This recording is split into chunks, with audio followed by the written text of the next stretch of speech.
Thanks for joining us today. Today we're going to run through Primavera P6 version 24. So we're going to focus on the new features in the version 24 tool that Oracle released just before or towards Christmas. I'm Nicole Jordan. I'm the founder and CEO of Emerald, and I'm actually joining today from Florida, a little warmer than Calgary. And Valerie Nicholson will be doing the deep dive. She's going to do the hands-on and show you the new features. And she's joining us today from Calgary.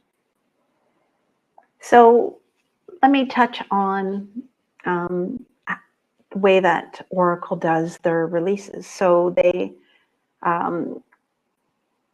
name their release by the year that all the changes have taken place in. So these are changes up to the end of last year, up to version, and that's why it's called version 24.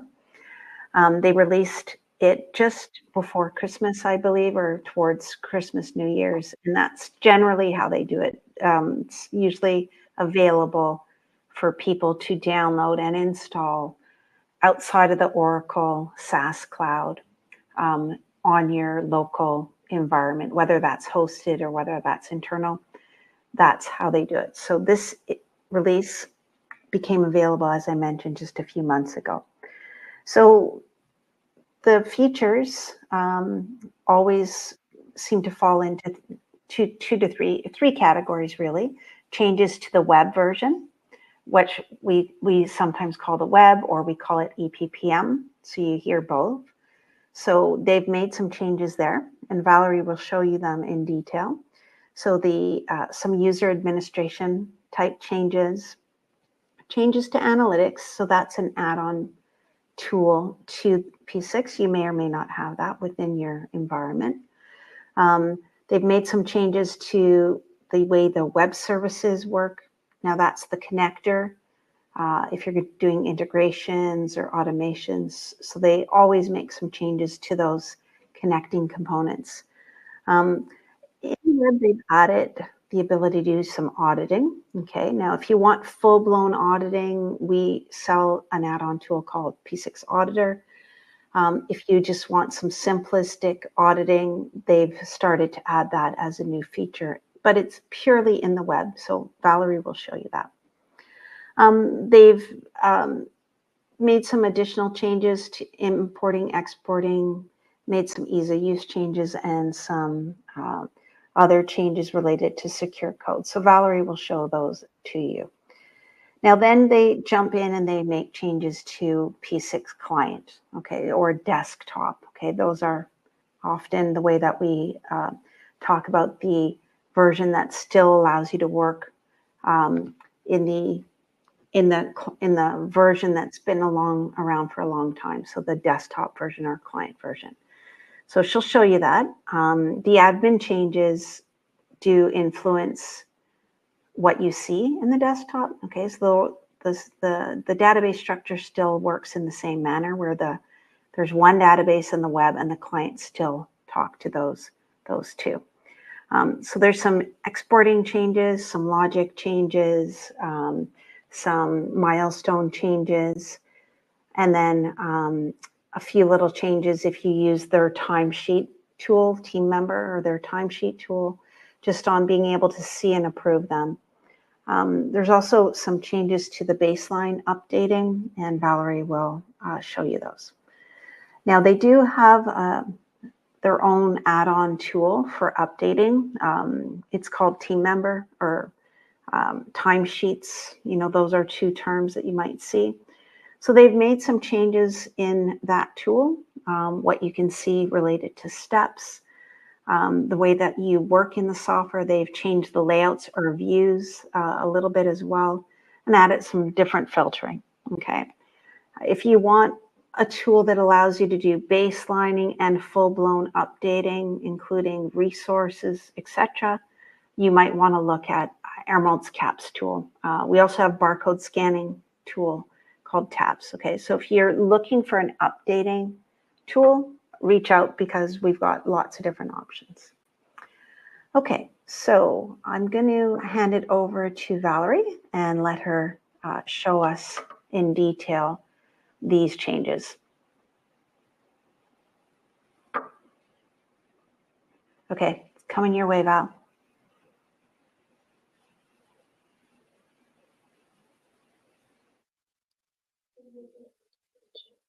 All right, everyone, let me just start sharing screen here. I have several screens. Okay, so we're going to start with the web version of P6 because the bulk of these changes are changes that have been made in the web version. So again, this is P6 EPPM, also known as P6 Web. When you hear those two terms, it's the same thing. So the very first change here that they've made is actually on the login screen. In the previous version of P6, there would have been a little tab here, a little advanced tab, and you would click on that tab to select your database and your language preferences. They've gotten rid of that advanced tab. They just rolled it into the screen without an advanced dropdown. And the reason they did that was just to make it clearer which database people were in. This just makes it a little bit easier to see here. And you can select, of course, your database by clicking on the dropdown and selecting it here. Okay, so when I log in, like so.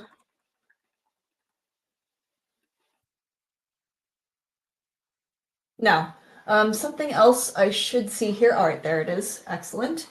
So when you first log into the web version of P6 and you've upgraded to the new version, Oracle gives you a little bit of a rundown about what's new in the software. This list is not the entire list. It's just basically a little highlight of some of the features here. You can see, for example, faster startup time for P6 for Android and iOS. We will not be showing either Android or iOS today. However, Oracle does say here they've improved on the startup time. It was a bit slow. They've made it faster. You can read that in more detail here.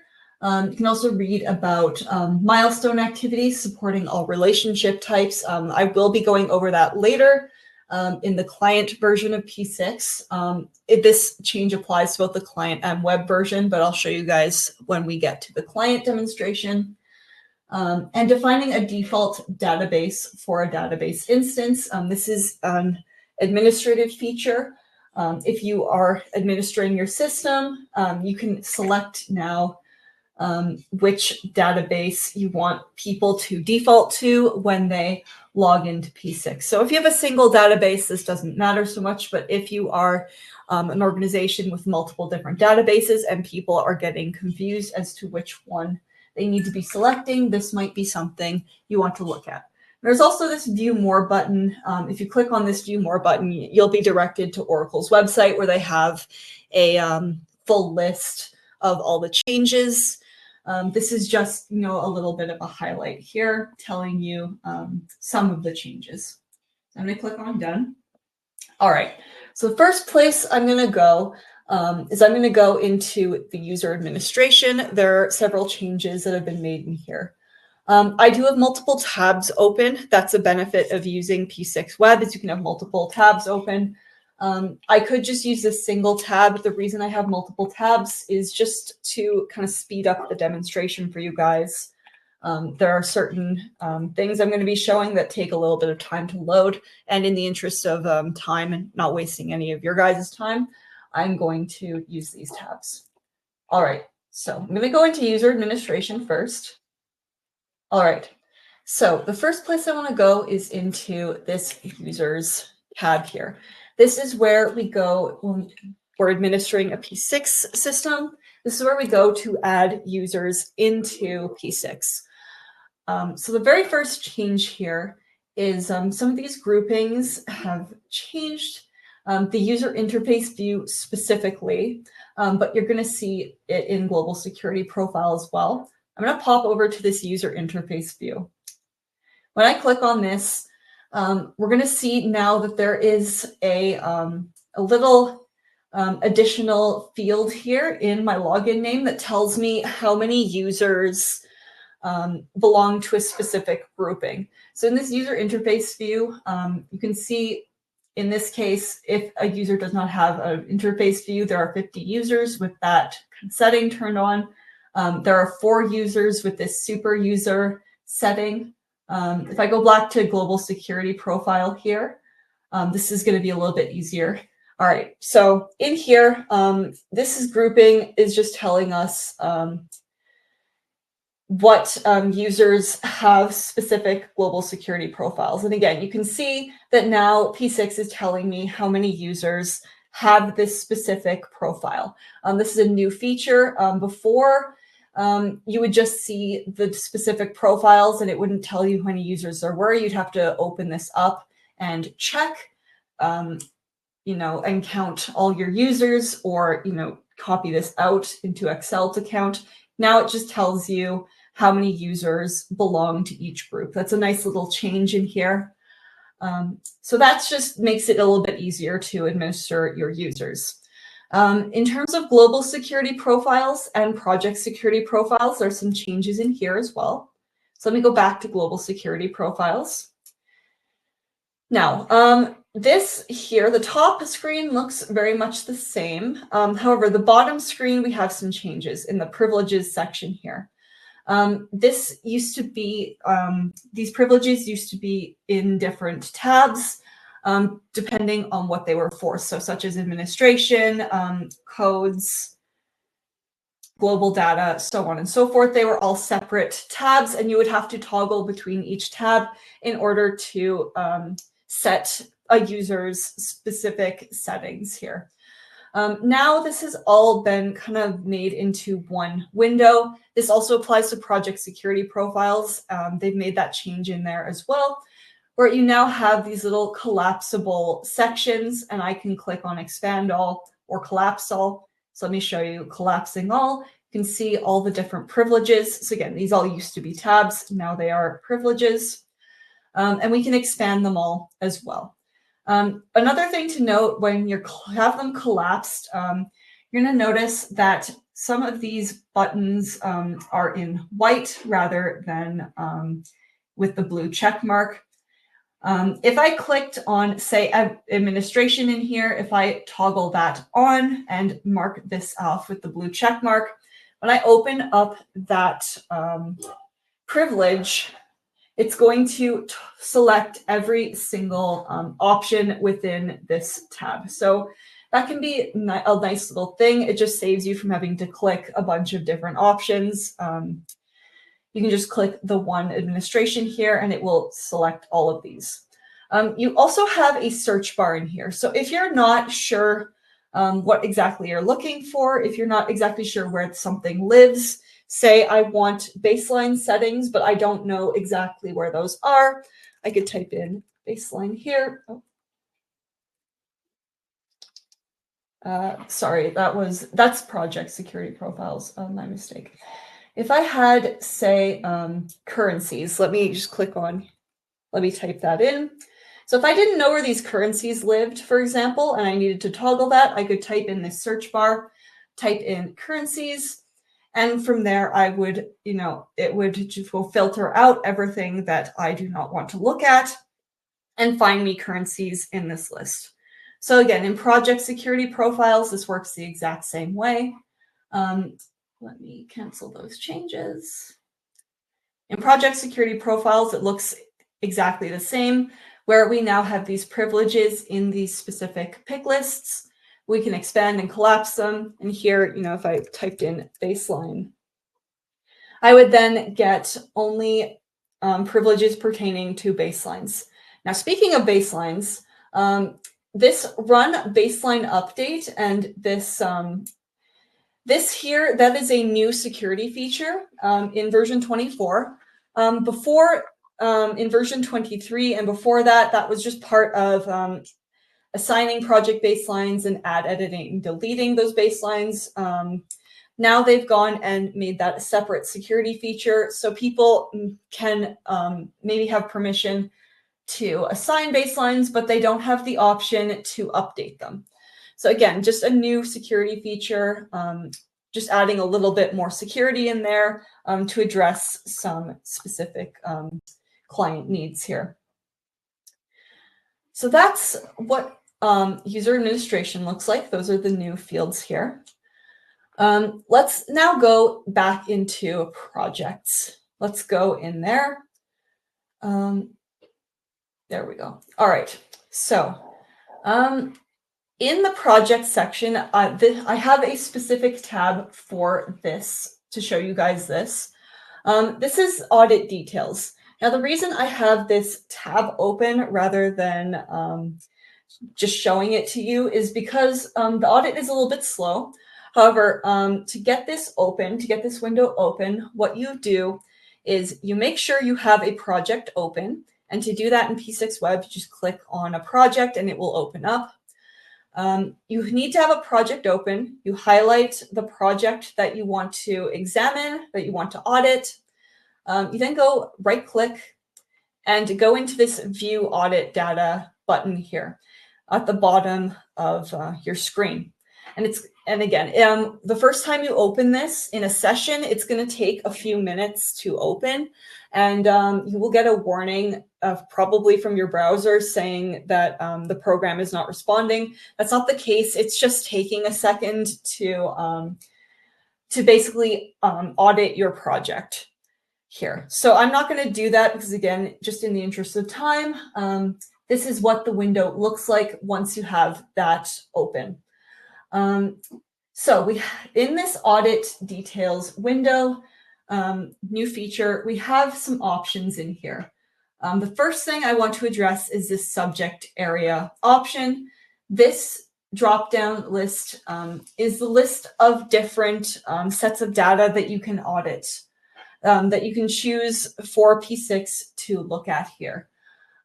So in this example, I was only looking at activity codes. I wanted to check what changes to activity codes have taken place today. As you can see, I have quite a list. I went ahead and made quite a few changes to my activity codes. You'll see, again, the audit date will be in here. The date range is, you select that. You click on this From button. You get the calendar pick, or you get a calendar here, and you select the dates that you want to audit from.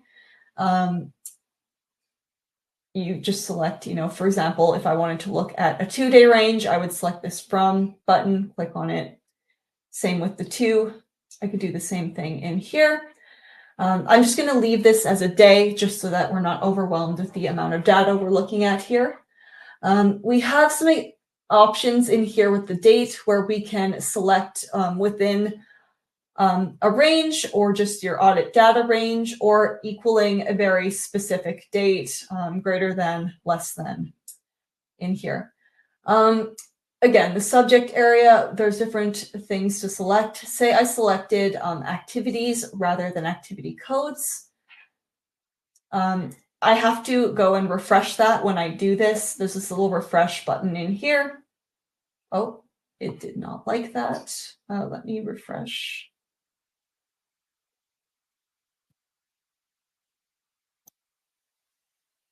Usually you get that little message when you've just had your internet tab open for a while. So that's probably what has gone on there.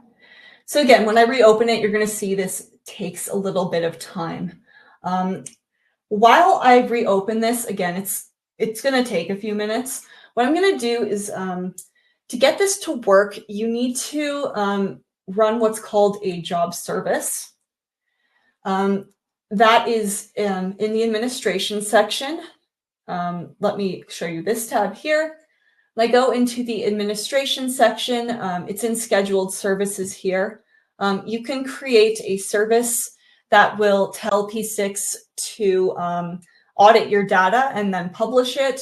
That just tells P6 to make do what we're seeing here, grab these audit details and make them visible. So we do have to set that up in these job services. You can choose how often you want to run this service. If you needed to run it daily, you could select that. If you need to run this hourly, if you need to be auditing your project on an hourly basis, you can choose to run that service hourly, or every 3, 6, 12 hours, weekly, every 2 weeks, so on and so forth. You select what you want to do there and what time this runs. All right, now we're back here. So yeah, it just takes a few minutes to load. And you need to set this up in the scheduled services. However, once you have that set up, you can then look at this subject area here. Now I wanted to go back to activities, so let me go ahead and do that. There we go. All right, so again, you can change the subject area. And when you make changes to the subject area, again, now I'm only looking at activities, changes made in my activities. We have this little customize view button we can open up. And these columns will be different depending on what subject area you're selecting. So again, for activities, we have all of these columns available. The project name, I could have, if I had more than one project open, the ID, the activity ID, where the change was made, the name of the activity, what attribute was changed about the activity, old value, new value. An important one here to look at is login name. What that's going to tell you is who exactly made this change. That's often just as important as the change made itself. This one here, this login name, you can see I am the one who's made all the changes to this project here. If I go back into these activity codes, you're going to see here, let me do that, because you can see here, if I scroll down, these specific tasks, they were changed by another user. So you can see the login name is just tied to whoever made the change in here. You can filter on that. You can sort on this by just clicking on the column, just like you would do with any other field in P6 in a column. Click on the column, it sorts it this way. You can also put a filter on here. Say I was looking for only very specific changes that I think have been made. I can add a filter condition in here. And you can see, for example, if I only wanted to look at a specific login, so maybe I want to just look at the changes I've made. I could, type in val n here. When I do this, it's going to load up the list of users. It's being a little bit slow at doing it.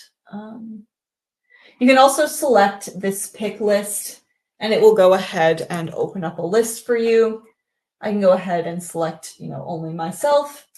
When I apply that filter, it's going to then get rid of anything that was not changed by me. Again, if I wanted a specific audit date, that is also an option in the filters here. There's a list of things you can change in here. You can look at exactly what operation was done, which is, what kind of change was made, attributes, look at only specific activities. You can do all of those things in here in the filtering. You can also drag and drop these columns. If I wanted to bring login name all the way up here, I could go ahead and do that by just dragging and dropping the column and placing it where I need it to be. So that is my audit details in here. It's very simple. It's a very simple little auditing tool, but it is new. It does show improvements here.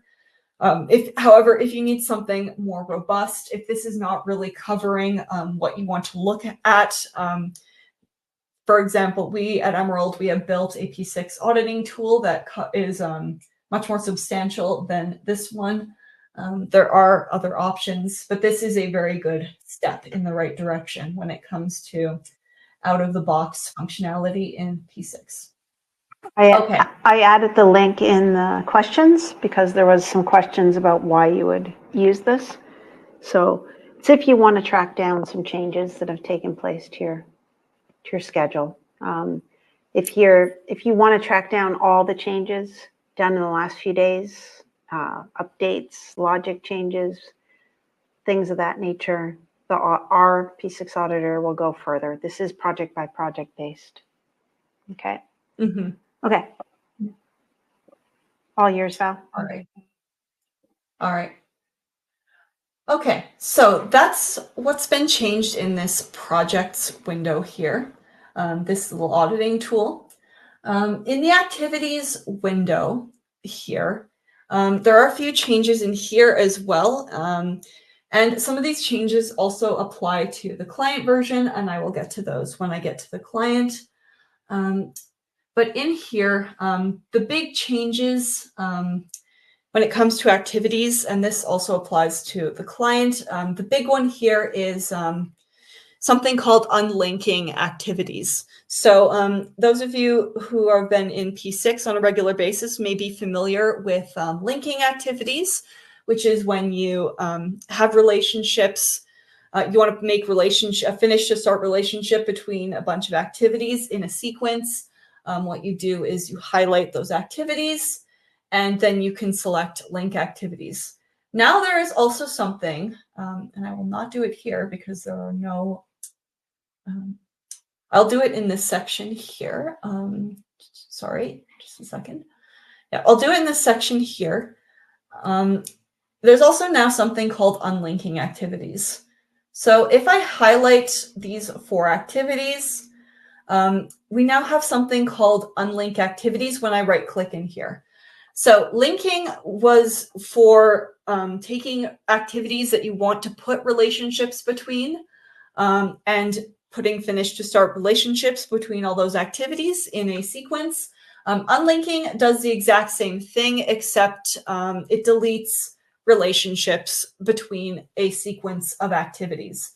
So if I go ahead and click on this unlink button, what that is going to do is it is going to wipe out all the relationships between these 4 activities.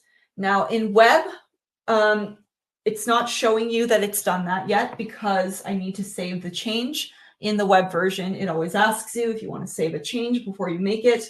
I'm going to click on save. Oh, and it doesn't like that. Let me reload. That is not correct. Okay, let me go from a different tab here. I probably just had that tab open a little bit too long.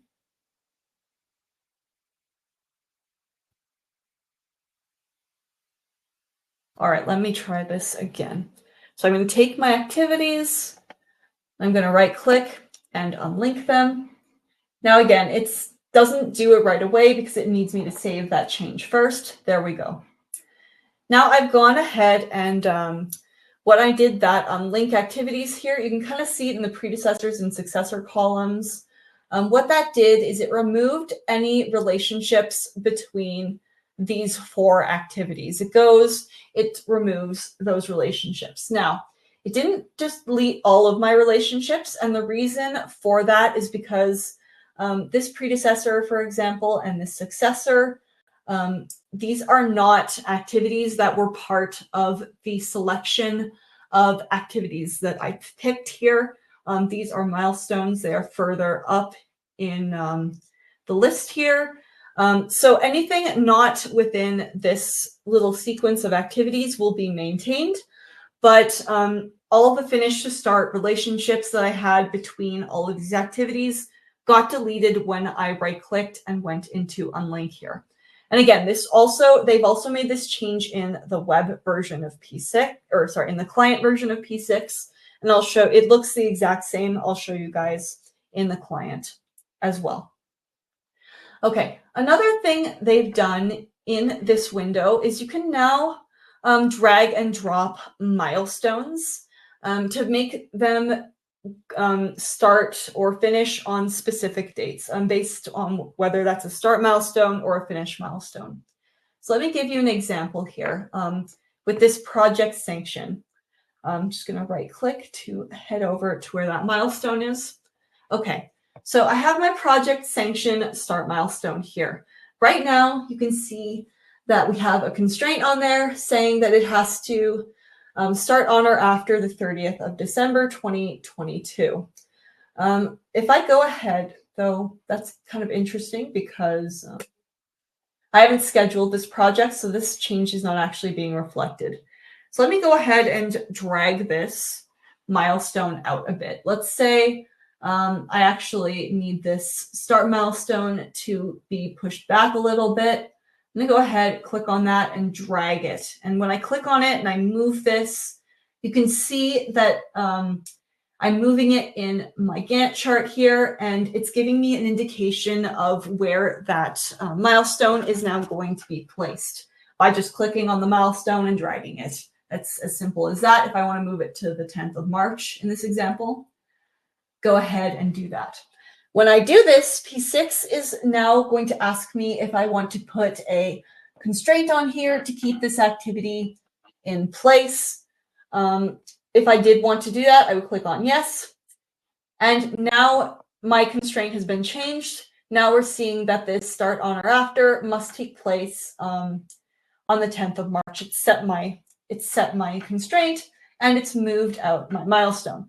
Now I can do this with both start milestones and finish milestones. Just drag and drop, as simple as that.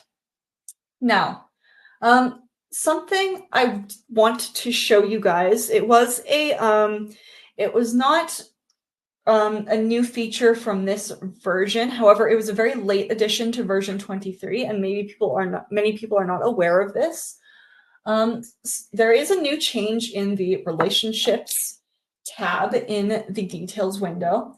You can now add something called comments onto both predecessors and successor relationships here.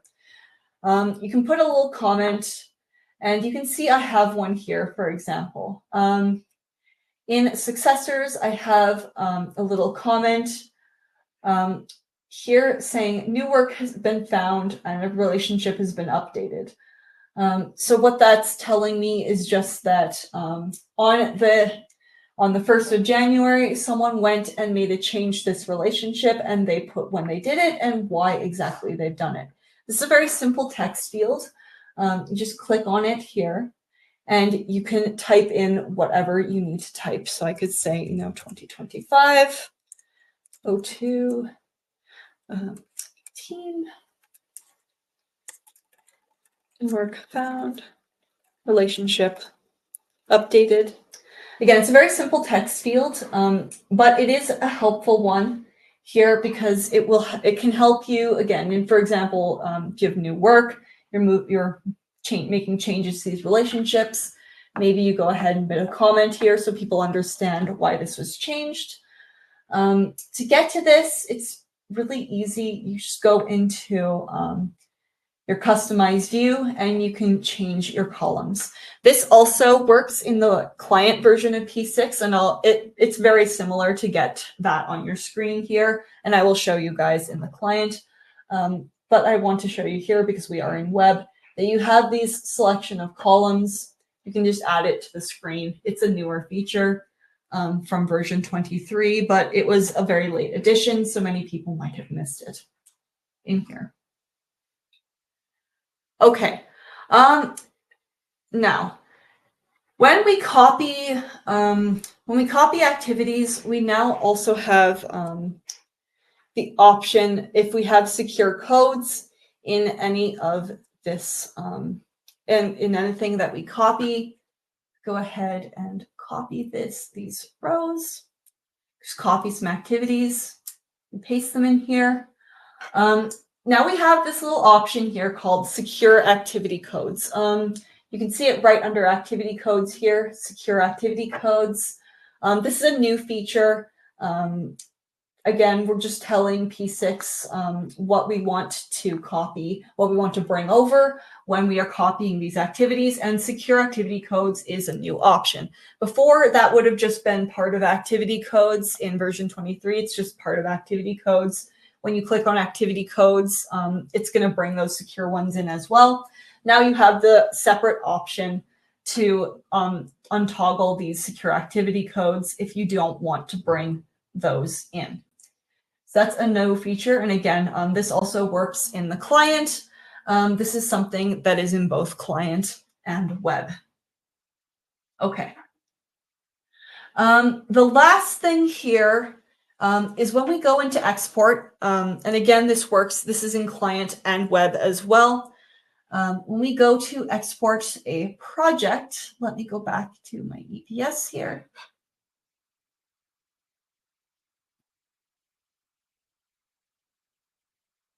When I export a project, let's go in here.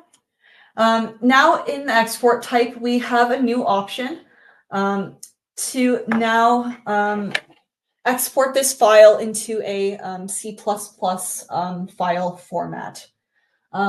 This again works in both client and web, no matter what you're using. You now have the option to export this file out into this specific format. That is the last feature I will show you here. Okay. Yeah, so the benefit might be for some of your programmers if they're grabbing data. That's why they're adding new choices for importing and exporting, and this is one of them. Okay, thanks, Val. No, thank you. All right, so these are all the changes that are in the web version here. And again, you could see there were some updates to the Android and iOS versions as well. We're not really set up to show you that. However, it does work a little bit fast. You are a little bit faster in getting logged in when you use those. All right, so let me get, sorry guys, it was just on the wrong screen. All right, so this is client, this is P6 client, and in P6 client, there were a few changes, less changes than in the web version, but changes nonetheless here. So the big one here that I want to show in client, that I want to show specifically in this version, or rather than in web, has to do with baselines. So they've made some changes in the assign and maintain baselines here. So I have a project open, my piping and reactor project. When I go into maintain baselines, the update feature has gotten a little bit of a facelift. So let me click on that and show you guys how that works. No, come on. No. Okay, it's on a different window. Come on here. Where did it go? Sorry, guys, I was having this issue earlier. It will open up, but it's not telling me where exactly on my computer it has opened up. There we go. All right, there it is. Okay, so now when this window has gotten a little bit of a facelift. Before it was a very basic little window. Worth all your options kind of in two different tabs. You'd have a basic tab and an advanced tab. They've made a lot of changes to this window. Now we have a general, an activities, and an update options section here. Update options now contains all the options for things you want to change when it comes to updating your baseline. You can choose, what you want to select, including relationships, WBS assignments, risk assignments, UDFs. I'm going to click on date, duration, and data date in here because I've made some changes in this project, but not scheduled it and not taken a new baseline, just so I can show you guys what this is going to look like in here. Resource assignment, there's a few options in here too, where you can select what you want to do in here. They just made it a little bit nicer to look at, and they've given this preview button. This preview button is completely brand new. When you click on this preview button, what's going to happen is you're going to get a new window. It's hiding again. Okay, there we go. I got it. Okay, and what that's going to do, let me open this up, is when it's going to show you the list of activities you have made changes to. and depending on your specific option. So I selected date, duration, and data date, and I made some changes in there, and it's going to tell me which activities it found those changes on. So which change activities are going to be affected in this example by my changes. And that includes my C1 min dash 60, 65, 80, and 40. It just tells me that there's been some updates in here. And when I click on these specific activities, in the right side of the screen, I get the fields that has changed, the value in my project at the moment. So, the changed values first, and then the baseline values. So you can make these columns larger or smaller to increase visibility. Again, it's going to tell you all the fields. When I click on different subsets here, it gives me different changes that have been made in all of these specific activities. So here what I'm seeing is in this C1 min 80 and 40, the only changes that were made were to the activity codes. In 60 and 65 here, though, there were some other changes, and that's why these look blank, because there were only changes made to the activity codes. In here, there were more changes and changes to the activity codes. So that's why this looks a little bit different here. And you can print this out too. It prints it as an HTML file. You can then go into Chrome, for example. I'm just going to say, and it's going to give you this little baseline preview report. Now, you can't really make a lot of changes to this. This is just how it looks in here. So this is maybe not the nicest thing to look at. However, it does give you a basic report. It's going to give you all your changes. You're going to be able to look at them, and you can, more importantly, you can share this out to whoever needs this information. Maybe your team needs to review changes that are going to be taking place in this baseline. You can go ahead, print this out, and share it with people. And again, it's not the prettiest thing to look at, but it does give you all the information you need in a very simple format that's really easy to understand here. Yeah, it's just used to make sure what you're about to do to the baseline is what you want, right? It's just a double check. Mm-hmm. And they've made it more transparent. Before, you just fired and forget, and you didn't really know what it was about to do. Yeah. Yeah, so this is a nice change that they've made in here. So that's the big change. Again, this looks a little bit different, but all the functionality is the same except for this preview, which has been enhanced and made easier to share. Now, the other thing, this is a new change as well. Before, it didn't ask you if you wanted to save your settings. Now it asks you every time, do you want to save your settings? I will say yes. And sometimes it closes P6. It minimizes P6 when you close that window. All you have to do is open P6 up again, and here it is. So again, that's the changes to the update baseline. And again, this also, they've changed when we went into web. Remember that they also changed the security setting for this. So now it is a separate security setting to be able to make these updates. So if you're not able to make updates when you were able to before, go and check your security settings. New security setting has to be turned on. And they did that again just to make sure that people couldn't go ahead and just accidentally make updates to the baseline when they weren't intending to. Just tightening up that security. All right. So again, let me go over to activities, and I've already shown you guys these things, but I'm going to show you what they look like in client. So again, we have, again, the unlinking here. I'm going to do it on a larger set of examples in here.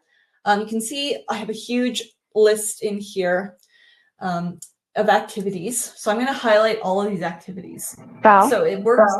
Can you also show it in the Gantt just to make sure they can see that as well before you unlink them? Yes, we'll do that. All right. All right. So here, let me make this smaller. Let's collapse these names a little bit so we can make the Gantt a little bit easier to see here. I've turned on my relationship lines as well. Let's maybe squeeze this up a bit. There we go. Okay. Yeah, so you can see a bunch of relationship lines between these activities here. These relationship lines are showing which activities are linked to what. So again, when we highlight all these activities, we click on unlink with a right click, go into unlink. What we're expecting to see is these successors are a bunch of these successors, a bunch of predecessors are all going to disappear. We're going to see it in the Gantt as well. We click on this unlink, and it asks you if you're sure in client. So in web, it would make the change, but you had to save the change in order for the change to take place. In client, it just asks you if you're sure. We're going to say yes. And again, you're going to see both in the Gantt and in the successor and predecessor details, these relationships between all of these activities have disappeared because we selected the unlink. Now they are all floating here without their predecessors and successors. So that's unlinking. Again, in the relationships window, in the details on the bottom of the screen, you're going to notice I have comments. Now I don't have them anymore because I just unlinked all these activities. But in this piping extraction area, say I wanted to put a comment on this specific relationship, this predecessor relationship with receiving the piping here. I could, again, simple text field, I can put in a note, essentially, about what this relationship is for. Not install without receiving piping. Simple text field, very easy to put on the screen here. This comments column is not set by default. In order to get it on your screen, you have to go into your customized columns and go ahead and look for it in here. So if it lives in general here, this comments, and I can add it to my screen like so. Okay. So again, unlinking, comments, baselines. Again, the import and export, it's in here. If I wanted to export this project, again, you can see my C++ format. It's at the very bottom in here. New format, again, if your programmers wanted data out of P6, you could select this C++ format for them to work in here. All right, so those are the changes to client. Again, the big one here is the unlinking and the baseline updating. Those are two big changes in here. Unlinking should make setting up your relationships or removing them a lot faster. Okay. So that's client. Again, very small list of changes, but some good changes in here. So let's finally pop open team member and take a look at team member here. So in team member, the first change that they've made in here is to the timesheets window. So what if you guys, if any of you guys have used team member before, what you will be familiar with is this classic view. The classic view, it has now been sunset. You can still use it. However, if any bugs take place in the classic view, that Oracle is no longer going to be patching those bugs. They're expecting us to switch over to the standard view of looking at your timesheets. So what that looks like, now we have actual regular hours and actual overtime hours. If you can put in overtime hours on a activity, you will have the option between this actual regular hours. You will now have a slot for overtime hours as well. And you can put in regular hours versus overtime hours. Putting in, let's see here. All right, here you can see again, you just type in your hours. It's very simple. That works the exact same way as it used to, where you just click and you type in your hours. I can't do that on this timesheet because it has been submitted, but I can do it on this one where I type in the hours here, say just 2 on here. You can go just type in the hours and they go ahead and add them in here. If you had overtime hours, again, there would be a separate selection for that, and you could type in those overtime hours as well. So that works the same way. When you are adding activities, there is a little bit more to look at here. Let me go to a new timesheet and show you guys. Okay, so this search has been made a little bit more robust, and we have a few more columns in here we can look at to determine what exactly we want to select. I only have the one activity in this demo environment to add in here. However, I go ahead and add it like so. It will tell you whether an activity has been completed or it's in progress. I can toggle. I am an admin, so I could switch this back to in progress with this little toggle here.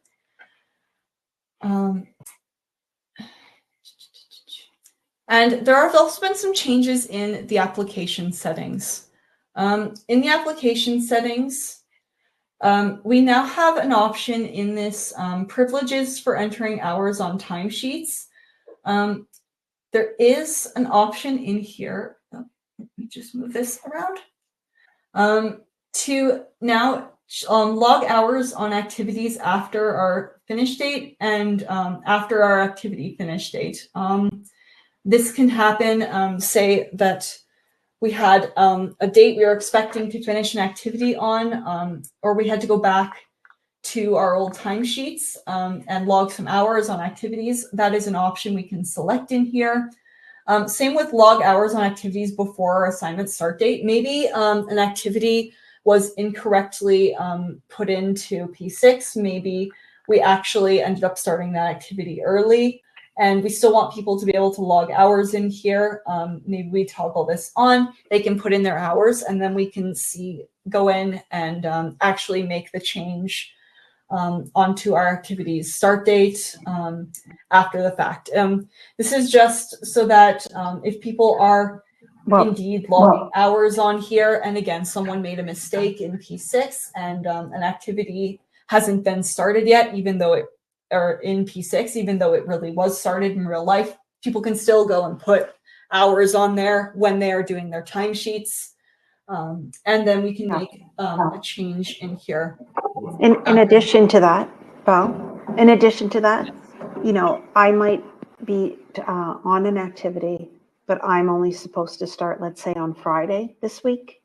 The activity's been started this week, and maybe I can get started earlier, okay? So I might be only assigned to start 4 days after the activity gets going. So this allows me to start charging on Monday, you know, if someone calls me for help. So that's an addition that they've made, an improvement on how the timesheets work there. Mm-hmm. You can also now enter negative hours against activities and assignments. That's an option in here. You can also allow the total actual hours to be negative. This is a little bit more of a fringe option here, but this is a new option in Team Member, just some improved functionality. Say I need to make up for 2 hours on an activity, I could put negative hours in there, telling P6, telling the timesheet function that I need to make up some hours on here. Okay, so these are the main things in timesheets. There's also this my act. Yeah, did you submit one so you can show them in client how to see the timesheet now, Val? I do have one submitted Okay, here. okay, in perfect. the. Okay, so that All should right. probably be good enough. Perfect. All right. Yeah. So, yes. So in client, when combined with team member here, you can also see the timesheets in client now. So if I go back to the client, it's in the tools section here, or is it enterprise? I believe it's in tools. Why am I not seeing it?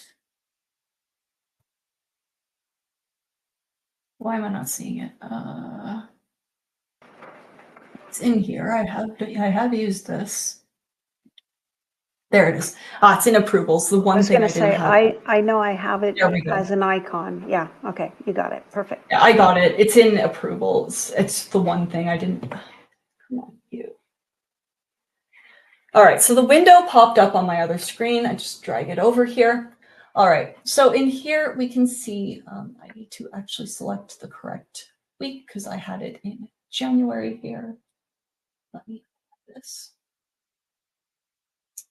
So they've made this too a little bit more robust. This looked a little bit different in version 23. It was a much smaller window. They've gone ahead and made some big improvements in here. You can see a lot more information. Again, in here, we're going to see I have some timesheets. I can see which ones I have active. I can see which ones have been submitted. And I can go ahead and reject those or approve them in here. So I could reject this timesheet, for example, as I have been set as an approver. I can have that. What that means, I have the authority to approve and reject timesheets on this specific project.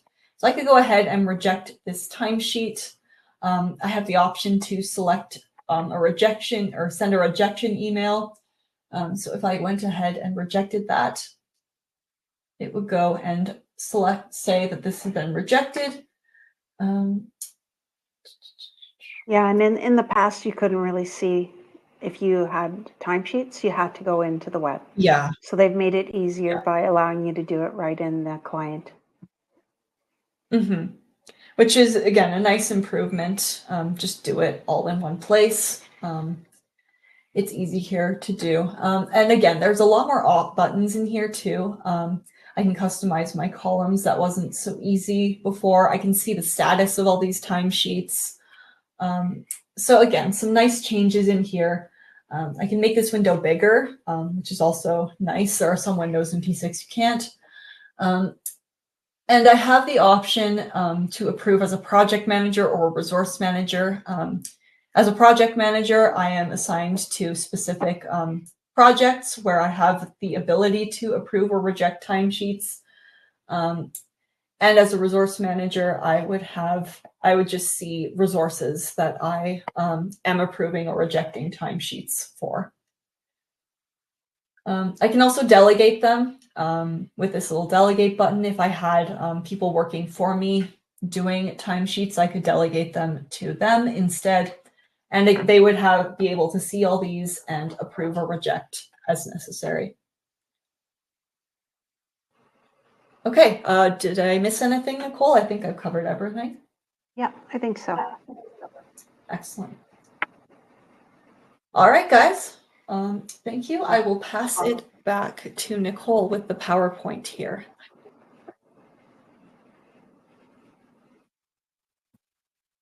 Okay, let me just do the wrap up and then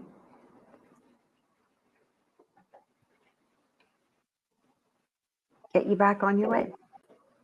Okay, so Valerie showed you the changes in the web, in the client, and the team member changes.